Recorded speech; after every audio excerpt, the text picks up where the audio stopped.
आजम एक ऐसे वाक़ये की बात करेंगे जिसने पूरे शहर को हिला कर रख दिया है और एक बुनियादी सवाल छोड़ गया कि हुकूमत क्यों खामोश है।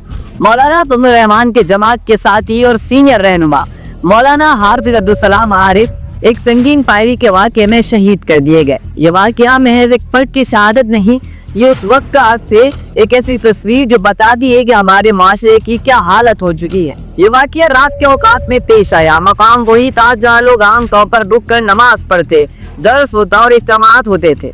खबर के मुताबिक नामालूम मोटरसाइकिल सवार आए, सीधी गोली चलाई गई और कातिल मौके से फरार हो गए। हमला इतना पुरतशद्दुद था कि मौलाना हाफिज अब्दुल सलाम आरिफ मौके पर या रास्ते में शहीद हो गए। मुख्तलिफ रिपोर्ट्स में फर्क है मगर नतीजा एक ही रहा कि एक इंसान का वजूद खत्म हो गया, एक खानदान का सुकून खत्म हो गया और पूरी जमात के दिल पर जख्म छोड़ गया। पुलिस देर से पहुंची, वहां भी इब्तदाई कार्रवाई धीमी रही। गवाहान का रिकॉर्ड लिया गया मगर वह एहतियात जो एक हसास केस में होना चाहिए थी वो शायद आज दिखाई नहीं दी। एम्बुलेंस में ताक़ी, पुलिस की महदूद मौजूदगी और अवाम की नाराजगी ने सूरत हाल को मजीद भड़का दिया। शवाहिद इकट्ठे करने से सीसीटीवी फुटेज की बाजियाबी तक और मुलज़िमान की तलाश जैसी इब्तदाई कार्रवाइयाँ अगर मौसर ना हो तो तहकीकात की बुनियाद हमेशा कमजोर पड़ जाती है। इसी दौरान सोशल मीडिया पर फौरी रद्द-ए-अमल आया और वीडियोज आई, गवाहान के बयानात आए और लोगों ने सवाल उठाया कि ये कितनी बार होगा और हमारे उलमा और उनके साथी आखिर क्यों महफूज नहीं। मौलाना हाफिज अब्दुल सलाम आरिफ एक मकामी मजहबी रहनुमा थे जिनका ताल्लुक जमीयत उलमा इस्लाम जैसी रिवायती जमात से था। वो दर्स और तदरीस में जुड़ते रहे, जमात में बाकायदगी से अपना हिस्सा लेते रहे और कभी कभार अवामी तकरीरों में भी अच्छी दलील और मजबूत अंदाज में अपने ख्यालात रखते थे। उनकी सादगी, तक़वा और इलाके में लोगों से कुर्बत ने उन्हें एक मकबूल चेहरा बना दिया था। उनकी शहादत ने इस इलाके की मसाजिद, मज़ारों और घरों में गम की लहर दौड़ा दी। उनका किरदार मुतनाज़ नहीं था, वो किसी बड़े सियासी स्कैंडल में नहीं उलझे हुए थे, ना ही किसी फराग गर्दा ताकत का हिस्सा थे। उन्होंने मकामी सतह पर लोगों की रहनुमाई की और यही सादगी उन्हें शायद और खतरनाक बना देती थी। जब कोई सीधी बात करता है तो ताकतें उस पर हमला करती हैं। उनका जनाजा एक बहुत बड़ा इज्तिमा बना, बाजारों, रोड और सोशल मीडिया पर गम का तूफान था। लोग पूछ रहे थे कि अगर मौलाना के साथी महफूज नहीं तो आम शहरी आखिर कैसे महफूज रहेंगे।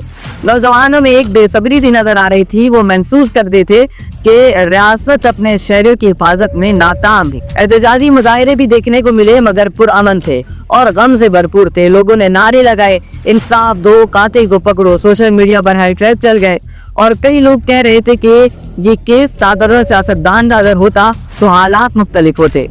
इसी बात ने अवाम के दिल में गहरी नाइंसाफी का एहसास छोड़ दी। ये रद्द-ए-अमल महज जज्बाती नहीं था, इसमें मंतकी सवालात भी थे।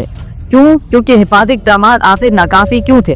क्यों एक हसास, एक बारो शख्सियत के तहफ़्फ़ुज़ में क्यों कमजोरी पकड़ी गई? और सबसे बड़ा सवाल, हुकूमत इस मामले पर खामोश और इसे मामूली समझ रही है। यहाँ एक वाज़ेह मिसाल है जिन्हें समझना लाजिम है। जब किसी सियासतदान या अमीर आदमी के खिलाफ शोर होता है तो रियासत फौरन अमल करती है। बयानात, हंगामी इजलास, आला सरान की मशावरत और मीडिया के सामने ऐलान, कार्रवाई। मगर जब अवामी लीडर या मजहबी रहनुमा पर हमला हो तो रद्द-ए-अमल महज चंद अल्फाज तक महदूद हो जाता है कि तहकीकात जारी है। यही जुमला अवाम के लिए मायूसी का बाइस बनता है। ये खामोशी कई मायने रख सकती है। हमें ये समझना होगा कि जब रियासती नुमाइंदे अवामी तौर पर दरकार इजहार नहीं करती तो अवाम की आंखों में सच्चाई खो देती है।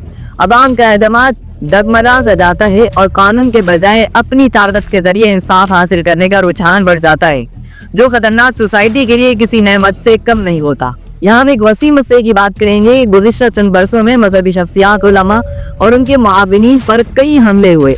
उसकी कुछ मुमकिन वजूहात हैं। नंबर 1 ये है कि सियासी फिरकावारियत और अनजानी ताकतें। बाज़ औक़ात सियासी या गैर सियासी ग्रोह मजहबी रहनुमाओं को दबाने की कोशिश करते हैं ताकि वो अपनी बात आम ना होने दें। मजहबी रहनुमा जो कि आम लोगों के दिलों तक पहुंचते हैं, इसलिए उन्हें खामोश कराना आसान रास्ता समझा जाता है। नंबर 2, जुर्म शोशे की सियासत। कुछ ग्रुप्स अपने मज़मूम मकासद के लिए फिरकावाराना शुकूक व शुबहात को उभारते हैं जिससे तशद्दुद की फिजा कायम हो जाती है। जब अदालतें और रियासती इदारे संजीदा कार्रवाई नहीं करते तो ये फिजा मज़ीद बढ़ जाती है। और नंबर 3, सिक्योरिटी नेटवर्क की कमजोरी। मकानी सतह पर हिफाजती और इंतजामात नाकाफी हैं। नामालूम हमला और आसानी से हरकत कर जाते हैं और तफ्तीश के बाद शवाहिद ज़ाया हो जाते हैं। और नंबर 4, समाजी इंतशार और इत्तेहाद पसंदी। बाद औक़ात इंतहा पसंद ख्यालात मुआशरे में जड़ पकड़ते हैं और जो लोग معتदल अंदाज से आवाम को मुखातब करते हैं, वो इस इंतहा पसंदी की जद में आ जाते हैं। ये तमाम अवामिल एक पेचीदा जाल बना जाते हैं। जब रियासत इस जाल को तोड़ने में नाकाम रहती है तो फिर मस्जिद और मदारिस का माहौल गैर महफूज महसूस होने लगता है और लोगों में खौफ पैदा हो जाता है कि ये खौफ हमारे आखिर माशी और समाजी सकाफती को आखिर कैसे नुकसान पहुंचा रहे। अगर तफ्तीश शफाफ और मौसर हो तो मामला जल्द हो सकता है, मगर जब तफ्तीश अमल से शुगूक वाबिस्ता हो, जैसे शवाहिद का ज़ाया होना, गवाहान का दबाया जाना, सबूत का गलत इंदराज, तो नतीजा यही निकलता है कि कातिल आज़ाद घूमते रहेंगे और आवाम को नाइंसाफी का सामना करना पड़ेगा। हमें ऐसे हालात में 3 चीज़ों का फौरी तकाज़ा करना चाहिए। नंबर 1, शफाफ तफ्तीश करनी चाहिए, और नंबर 2, गवाहान को महफूज करना चाहिए, और नंबर 3, पब्लिक रिपोर्टिंग। अवाम को इस बात से बाखबर रखा जाए कि क्या इकदाम किए जा रहे हैं और क्या आगे होंगे। ये मानना गलत है कि इज्तिमाई जज्बात सिर्फ गुस्सा हैं, ये मुतालबात हैं और रियासत को उन पर तवज्जो नहीं हो। हम तनकीद इसलिए कर रहे हैं कि कोई खामोशी खतरनाक है। जब रियासत खामोशी इख्तियार कर रही हो तो खुद एक पैगाम भेज रही होती है कि हम आपके तहफ़्फ़ुज़ की जिम्मेदारी पूरी तरह नहीं करेंगे। यह पैगाम न सिर्फ मजहबी शख्सियात के लिए खतरनाक है बल्कि पूरे माशरे के लिए खतरनाक है। हुकूमत को चाहिए वो फौरी इक़दाम करे, कातिलों की जल्द गिरफ्तारी करे, हिफाजती निज़ाम का असर जायजा ले और अवाम के एतमाद को बहाल करने के लिए वाज़ेह बयानात और रद्द अमल दिखाए। महज अल्फाज किफ़ायत नहीं करते, अवाम अमल देखना चाहती है। अवाम का गुस्सा जब मुनज़्ज़म होता है तो ताकत बन जाता है, मगर अगर मुनज़्ज़म एहतजाज से मतलब इंतकाम नहीं बल्कि इंसाफ की मांग है। यहाँ ज़रूरी है कि मजहबी रहनुमा और सिविल सोसाइटी और अवामी को एक पैक्ट तैयार करना चाहिए। मुतालबात का वाज़ेह फहरिस्त, हिफायत का मुतालबा और कानूनी तरीक़ेकार का इंतजाम करना चाहिए। ये रास्ता मुल्क को ताकतवर बनाएगा, ना कि किसी इंतशार में फैलाएगा।